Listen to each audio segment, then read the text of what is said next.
Hello दोस्तों, मैं दिनेश केवरा, आप सबका स्वागत है न्यूज़ टाइम के ऊपर।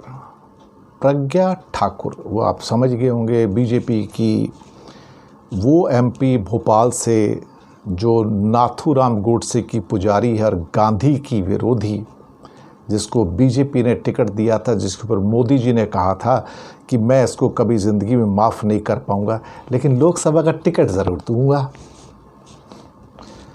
आप इन लोगों पे यकीन कर सकते हैं?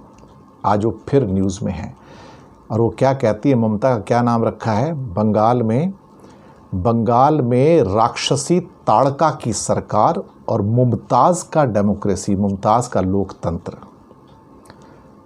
इतना कंट्रोवर्शियल। पहले कंगना रनौत ने जब कहा था कि वो खून की प्यासी ताड़का है तो उसका ट्विटर अकाउंट बैन कर दिया था।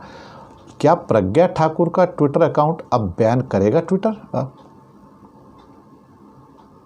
सोचने वाली बात है। उन्होंने कहा कि वहाँ पे हिंदुओं की हत्या हो रही है, बलात्कार हो रहे हैं और ममता की जीत के बाद वहाँ पे वायलेंस हो रही है, उसमें काफ़ी कुछ हो रहा है। और उन्होंने कहा कि ममता जो है खून की प्यासी ताड़का, राक्षसी, डेमन, और वो बंगाल की मुमताज़ है, वो मुमताज़ ऑफ लोकतंत्र।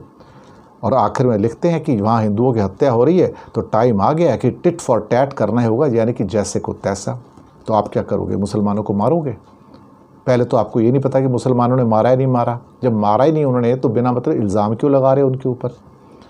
उन्होंने कहा कि लोगों को असम में शरण लेनी पड़ रही है। कमाल है। संतों और वीरों की भूमि पर ताड़का का शासन हो गया। ताड़का मतलब ममता।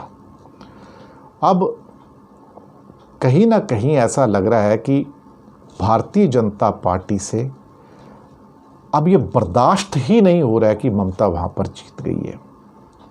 दरअसल भारतीय जनता पार्टी इस बात को बर्दाश्त नहीं कर सकती कि कोई और जीत भी सकता है हिंदुस्तान में उनके अलावा, क्योंकि वो अब हिंदुस्तान के खुदा हैं और खुदा हार नहीं सकता।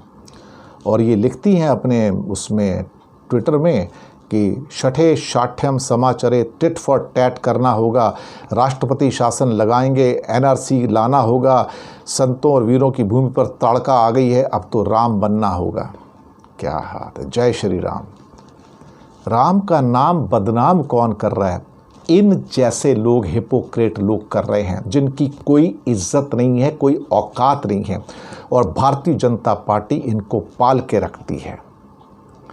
कमाल की बात यह है कि इनके खिलाफ तो अभी एफआईआर करके इनको अरेस्ट कर लेना चाहिए, पर मोदी सरकार नहीं करेगी साहब। कैसे करेगी?